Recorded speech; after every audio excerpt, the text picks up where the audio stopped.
Berawal dari razia kendaraan dan masker, seorang anak di bawah umur diduga dicabuli oleh oknum anggota polisi berpangkat brigadir di salah satu hotel di kawasan Kecamatan Pontianak Selatan pada Selasa sore lalu. Saat razia, korban tidak menggunakan masker serta tidak mengenakan helm saat berkendara. Karena tidak mampu membayar sanksi denda sebesar Rp250.000, lalu korban dipaksa oleh oknum anggota polisi berinisial DY melayani nafsu bejat oknum polisi tersebut. Setelah itu korban ditinggal pergi hingga pada Selasa malam korban dijemput keluarganya pulang ke rumah. Korban mengungkapkan jika dirinya dipaksa minum segelas air putih yang membuat dirinya tidak sadarkan diri.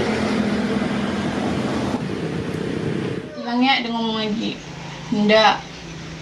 Halim bilang, Om kata kami, boleh minjem motor ya, ambil duit kata kami kan.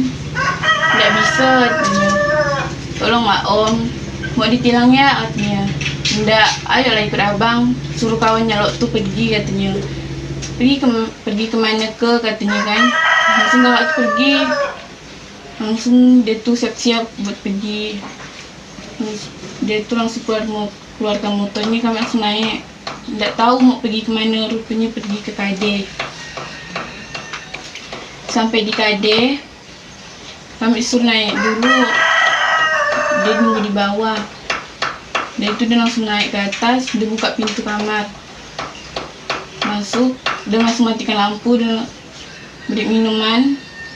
Bekas dia, tak minum, dia itu keadaan tidak sadar. Entah sadar, entah tak ada gitu. Dia langsung buka baju kami.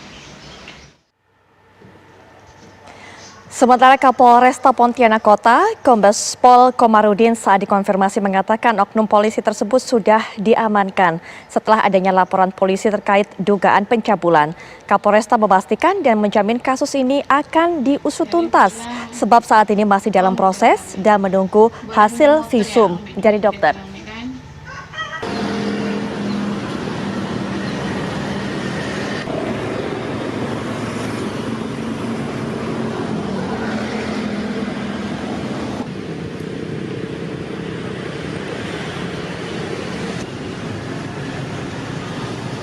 Dan pemirsa, untuk bisa mengetahui bagaimana perkembangan terbaru dari kasus ini, kalau tadi kita sudah mendengarkan kronologi dari korban, kita juga akan mendengarkan update kasus ini disampaikan oleh Kapolres Pontianak Kota, Kombes Pol Komarudin. Assalamualaikum warahmatullahi wabarakatuh. Selamat malam, Pak Komarudin. Waalaikumsalam warahmatullahi wabarakatuh. Selamat malam, Mbak Putri. Baik. Pak Komarudin, ini dari informasi yang kami dapatkan bahwa sebenarnya oknum polisi ini tidak bertugas di lapangan. Tapi kemudian bagaimana dia bisa terlibat dalam proses razia di lapangan ini, Pak Komarudin? Betul. Terima kasih Mbak Putri. Pada kesempatan ini kami luruskan dulu yang pertama bahwa benar yang bersangkutan bukan petugas lapangan ataupun tidak diseprinkan sebagai petugas Gatur Lalin, sebagaimana yang kita tahu bahwa petugas personil polisi lalu lintas terbagi, ada yang bertugas di staf dan juga ada yang di lapangan. Yang bersangkutan bertugas di bagian Tikiasa ataupun staf, dan pada saat kejadian bukan sedang operasi penertiban ya, atau kegiatan penertiban ataupun razia. Namun yang bersangkutan berdasarkan hasil pemeriksaan awal yang kami lakukan, didapati menggunakan kendaraan dan tepat berada di persimpangan Jalan Sultan Hamid ataupun Tanjung Raya.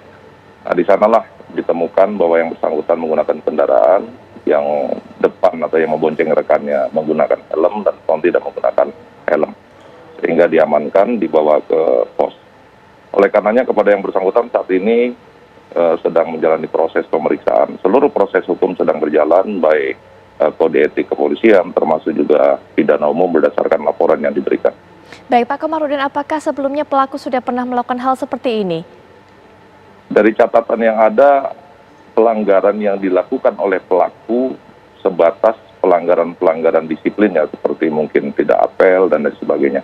Memang tercatat yang bersangkutan termasuk personil yang dalam pantauan kami terkait dengan masalah disiplin. Namun untuk permasalahan ini baru pertama kali terjadi. Baik, selanjutnya Pak, hasil visum korban seperti apa Pak? Sampai saat ini kami masih menunggu hasil visum yang memang belum ditandatangani oleh dokter.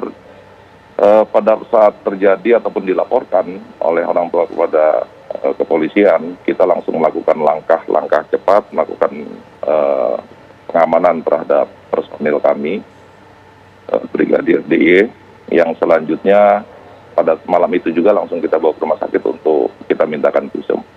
Adakah upaya pemulihan untuk korban, Pak? Kita terus berkoordinasi dengan KPPAD, juga kita libatkan dalam penanganan kasus ini sebagaimana lazimnya ataupun layaknya penanganan kasus yang melibatkan anak-anak baik sebagai korban maupun pelaku. Itu sudah prosedur tetap yang kita lakukan sehingga pelaksanaan kita diharapkan bisa betul-betul profesional dan sesuai dengan harapan yang kita inginkan bersama. Kombes Pol Komarudin, terima kasih untuk waktunya dan juga sudah terima kasih untuk memberikan informasinya kepada kami. Sama-sama Mbak Putri, terima kasih. Selamat malam.